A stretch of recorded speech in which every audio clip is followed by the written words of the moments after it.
السلام علیکم ورحمۃ اللہ وبرکاتہ۔ میں امید کرتی ہوں آپ سب ایمان اور صحت کی بہترین حالتوں میں ہوں گی انشاءاللہ تعالی۔ آج کا ہمارا ٹاپک ہے میرا اللہ ہے نا۔ اعوذ باللہ من الشیطان الرجیم، بسم اللہ الرحمن الرحیم، اللہم فقہنا فی الدین، آمین۔ آج ہم سب سے پہلے دیکھتے ہیں توکل کسے کہتے ہیں۔ توکل یعنی انسان کا اپنے تمام کاموں اور مقاصد میں صرف اللہ کی ذات پر اعتماد اور بھروسہ کرنا، اسی سے لو لگانا، اسی کی قدرت اور اسی کے فضل و کرم پر نظر رکھنا، اسی سے خوف یا امید کا رکھنا اور ہر مشکل و آزمائش میں اسی کی طرف رجوع کرنا، اسی سے دعا مانگنا، اسی طرز عمل کا نام توکل علی اللہ ہے۔ سورہ احزاب آیت نمبر 3، وَتَوَكَّلْ عَلَى اللَّهِ وَكَفَى بِاللَّهِ وَكِيلًا، اور اللہ پر توکل کرو، اللہ ہی وکیل ہونے کے لیے کافی ہے۔ مومن کا وکیل اللہ ہے، وہ یہ یقین رکھتا ہے کہ اللہ نے میرے لیے جو فیصلہ کیا اس میں میری کوئی بہتری ہوگی، اللہ جس حال میں رکھے میں اس سے راضی ہوں۔ جو لوگ اللہ کی بنائی ہوئی تقدیر کے سامنے سر تسلیم خم کرتے ہیں وہ اللہ کی خوشنودی حاصل کرتے ہیں اور جنت کے مستحق قرار پاتے ہیں۔ واضح رہے اس دنیا میں جو کچھ وقوع پذیر ہوتا ہے، کسی کو کوئی نعمت ملتی ہے یا کسی سے کوئی نعمت چھنتی ہے، سب براہ راست اللہ تعالیٰ کے حکم اور فیصلے سے ہوتا ہے، اور ظاہری اسباب جو ہمیں نظر آتے ہیں وہ بھی اللہ ہی کے مقرر کیے ہوئے ذرائع اور راستے ہیں جن کو اختیار کر کے ہم اپنی زندگی کے معاملات چلاتے ہیں۔ تو پتہ چلا اصل کارساز تو صرف اللہ کی ذات ہے۔ قرآن میں آتا ہے سورہ آل عمران آیت نمبر 159، فَإِذَا عَزَمْتَ فَتَوَكَّلْ عَلَى اللَّهِ إِنَّ اللَّهَ يُحِبُّ الْمُتَوَكِّلِينَ۔ پھر جب تمہارا عزم کسی رائے پر مستحکم ہو جائے تو اللہ پر توکل کرو، اللہ کو وہ لوگ پسند ہیں جو اسی کے بھروسے پر کام کرتے ہیں۔ توکل دراصل ایمان اور توحید کے کمال کا لازمی ثمرہ ہے۔ جس کو توکل نصیب نہیں، یقیناً اس کا ایمان اور اس کی توحید کامل نہیں۔ عبداللہ بن عباس رضی اللہ عنہ سے روایت ہے کہ رسول اللہ صلی اللہ علیہ وسلم نے فرمایا، میری امت میں سے 70,000 لوگ بغیر حساب کے جنت میں جائیں گے، وہ جو شرکیہ دم نہیں کراتے، شگون نہیں لیتے اور صرف اپنے رب پر توکل کرتے ہیں۔ صحیح بخاری اور مسلم دونوں میں حدیث موجود ہے۔ یعنی انسان کا یقین اس بات پر ہو کہ بیماری، تندرستی، نفع و نقصان سب اللہ کے اختیار میں ہے، لہذا اپنے مقاصد اور ضروریات کے لیے صرف وہی اسباب اور تدابیر استعمال کی جائے جو شریعت و سنت کے خلاف نہ ہو۔ سورہ نحل آیت نمبر 99، إِنَّهُ لَيْسَ لَهُ سُلْطَانٌ عَلَى الَّذِينَ آمَنُوا وَعَلَى رَبِّهِمْ يَتَوَكَّلُونَ۔ اسے شیطان کو ان لوگوں پر تسلط حاصل نہیں ہوتا جو ایمان لاتے ہیں اور اپنے رب پر بھروسہ کرتے ہیں۔ مندرجہ بالا آیات کی روح سے توکل کا ایک اور بڑا فائدہ پتہ چلا کہ آزمائش آنے پر اگر انسان اللہ پر بھروسہ کرتے ہوئے اس کا دامن تھامے رہے تو شیطان اس پر حاوی ہو کر اسے ہرگز اللہ سے بدگمان اور نا امید نہیں کر سکتا، بلکہ اس کے ایمان کو مزید بالیدگی اور مضبوطی نصیب ہوتی ہے۔ تدبیر اور توکل کا فرق دیکھتے ہیں۔ انس رضی اللہ عنہ سے روایت ہے کہ ایک آدمی نے کہا، اے اللہ کے رسول صلی اللہ علیہ وسلم، میں اپنے اونٹنی کو باندھوں اور اللہ پر توکل کروں یا اسے چھوڑ دوں اور توکل کروں؟ آپ صلی اللہ علیہ وسلم نے فرمایا، پہلے تم اسے باندھو پھر توکل کرو۔ اسے ترمذی نے روایت کیا ہے۔ چنانچہ ظاہری اسباب کا اختیار کرنا ہرگز توکل کے منافی نہیں، بس بھروسہ اسباب پر نہیں، مسبب الاسباب پر ہونا چاہیے۔ کسی چیز کو حاصل کرنے کے انسان سے جو تدبیر ہو سکتی ہے وہ پوری طرح کرے، پھر اللہ سے دعا کرے کہ میں نے ممکن حد تک تدبیر کر لی، اب تو مدد فرما، میں کمزور و ناتواں ہوں، مجھے اس کام میں جو کوتاہی رہ گئی وہ تو پوری کر دے، تو اس کام میں جو کوتاہی رہ گئی ہے یا اللہ وہ تو پوری کر دے، تو اللہ ہی پوری کرنے والا ہے۔ تو یہ بھی توکل کی ایک قسم ہے۔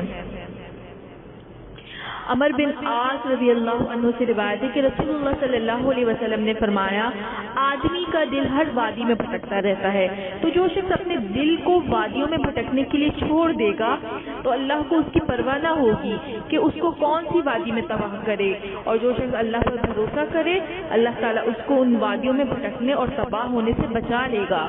ابن ماجہ کی حدیث ہے یہ۔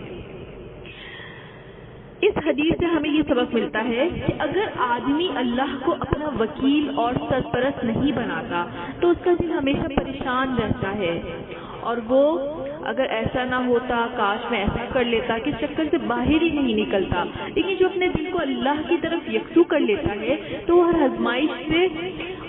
ہر آزمائش پر سوچتا ہے کہ کیا ہوا، جو یہ مصیبت یا تکلیف آئی، دنیا تو ہے ہی دارالامتحان، پھر وہ مثبت رویہ اختیار کرتا ہے، اور مثبت رویہ اختیار کرتے ہوئے کہتا ہے میرا اللہ ہے نا، وہ مجھے سنبھال لے گا۔ یہ احساس اور عقیدہ اس کے دل کو سکون قلب کی نعمت سے معمور کر دیتا ہے اور اسے روحانی خوشی سے سرفراز کرتا ہے۔ توکل کی حقیقت کیا ہے؟ سعد رضی اللہ عنہ سے روایت ہے کہ رسول اللہ صلی اللہ علیہ وسلم نے فرمایا، انسان کی خوش نصیبی یہ ہے کہ جو کچھ اللہ اس کے لیے فیصلہ کرے وہ اس سے راضی ہو، اس پر قناعت کرے، اور انسان کی بدبختی یہ ہے کہ اللہ کے حکم اور فیصلے پر ناراض ہو۔ اسے ترمذی نے روایت کیا ہے۔ تو پتہ چلا مومن اپنی سی کوشش کرتا ہے، پھر اپنے معاملے کو اللہ کے حوالے کر کے پرسکون ہو جاتا ہے۔ توکل کی خیر و برکت دیکھتے ہیں۔ مومن اللہ کے سامنے اپنی بے بسی اور کمزوری کا احساس کر کے مزید عاجزی کے ساتھ اس کی طرف رجوع کرتا ہے۔ وہ کبھی اللہ سے بدگمان نہیں ہوتا، نمازوں میں اس کا خشوع مزید بڑھ جاتا ہے، اور اس خوبی سے اس کو قرب الہی اور دین پر استقامت نصیب ہوتی ہے جو مزید اللہ کی رضا کا باعث بنتی ہے، اور یہ نشانی ہوتی ہے کہ وہ اپنے رب کی طرف سے ڈالے ہوئے امتحان میں توکل کے ذریعے سے کامیاب ہو گیا۔ سورۃ الطلاق آیت نمبر 3، وَمَن يَتَوَکَّلْ عَلَى اللَّهِ فَهُوَ حَسْبُهُ، جو اللہ پر بھروسہ کرے گا اس کے لیے وہ کافی ہے۔ عبداللہ بن مسعود رضی اللہ عنہ سے روایت ہے کہ رسول اللہ صلی اللہ علیہ وسلم نے فرمایا، جس شخص کو تنگدستی لاحق ہو اسے دور کرنے کے لیے وہ انسانوں کے پاس جائے تو ایسا شخص اس لائق ہے کہ اس کی ضرورت پوری نہ ہو، اور جو اپنی ضرورت کو اللہ کے پاس لے جائے اور اس سے حاجت روائی کا طالب ہو تو اللہ اس کو یا تو دنیا میں رزق دے گا یا اپنے پاس بلا لے گا اور وہاں اپنی نعمتوں سے نوازے گا۔ مسند احمد کی روایت ہے۔ یہ حدیث آدمی کا توکل کی تعلیم دیتی ہے، یعنی کہ آدمی کو اس کی توکل کی تعلیم دیتی ہے کہ اپنی ضرورت اللہ کے سامنے رکھو، کیونکہ وہی ہر نعمت کا دینے والا ہے۔ اپنے جیسے انسانوں پر بھروسہ نہ کرو، وہ تو خود اللہ کے آگے فقیر ہیں۔ ابن عباس رضی اللہ عنہ سے روایت ہے کہ فرماتے ہیں، ابراہیم علیہ السلام نے یہ کلمے پڑھے، حسبنا اللہ و نعم الوکیل، ہمیں اللہ کافی ہے اور وہ بہترین کارساز ہے۔ اس وقت کہا جب انہیں آگ میں ڈالا گیا، اور محمد صلی اللہ علیہ وسلم نے بھی یہ کلمہ اس وقت کہا جب لوگوں نے ان سے کہا کہ قریش کے کافروں نے آپ صلی اللہ علیہ وسلم سے لڑنے کے لیے بہت بڑا لشکر جمع کر لیا ہے، تو ان سے ڈرو۔ اور یہ خبر سن کر صحابہ کرام رضی اللہ عنہم کا بھی ایمان اور بڑھ گیا، اور انہوں نے بھی یہی کہا، حسبنا اللہ و نعم الوکیل۔ صحیح بخاری کی حدیث ہے۔ قرآن میں بھی اللہ پر بھروسہ، یقین اور توکل کرنے کی دعائیں سکھائی گئی ہیں۔ سورۃ التوبہ آیت نمبر 129، حسبی اللہ لا الہ الا هو علیہ توکلت وهو رب العرش العظیم، مجھے اللہ ہی کافی ہے، اس کے سوا کوئی معبود نہیں، میں نے اسی پر توکل کیا اور وہی عرش عظیم کا مالک ہے۔ توکل نہ کرنے کے نقصانات دیکھتے ہیں۔ دنیا میں اللہ نے جو امتحانات مقدر کر دیے ہیں وہ لوگوں کے لیے آزمائش ہیں، لہذا ان نقصانات پر غمزدہ رہنا اور اللہ سے بدگمانی کرنا توکل کے خلاف رویہ ہے۔ لہذا جو لوگ اللہ پر بھروسہ کرنے میں ناکام رہتے ہیں وہ اس دنیا میں پریشانیوں اور غموں سے نجات نہیں پاتے، اور یہ نشانی ہوتی ہے کہ وہ اللہ کے ڈالے ہوئے امتحان میں ناکام ہو گئے، اور ان کے لیے آخرت کا خسارہ الگ ہے۔ سورہ یوسف آیت نمبر 67، علیہ توکلت وعلیہ فلیتوکل المتوکلون، اسی پر میں نے بھروسہ کیا اور جس کو بھی بھروسہ کرنا ہو اسی پر کرے۔ قرآن میں بھی ہمیں انبیاء علیہ السلام کے واقعات میں اللہ تعالیٰ کی ذات پر توکل کی بے بہا مثالیں ملتی ہیں۔ موسیٰ علیہ السلام کی والدہ نے اللہ پر توکل کرتے ہوئے بیٹے کو سمندر کے سپرد کر دیا۔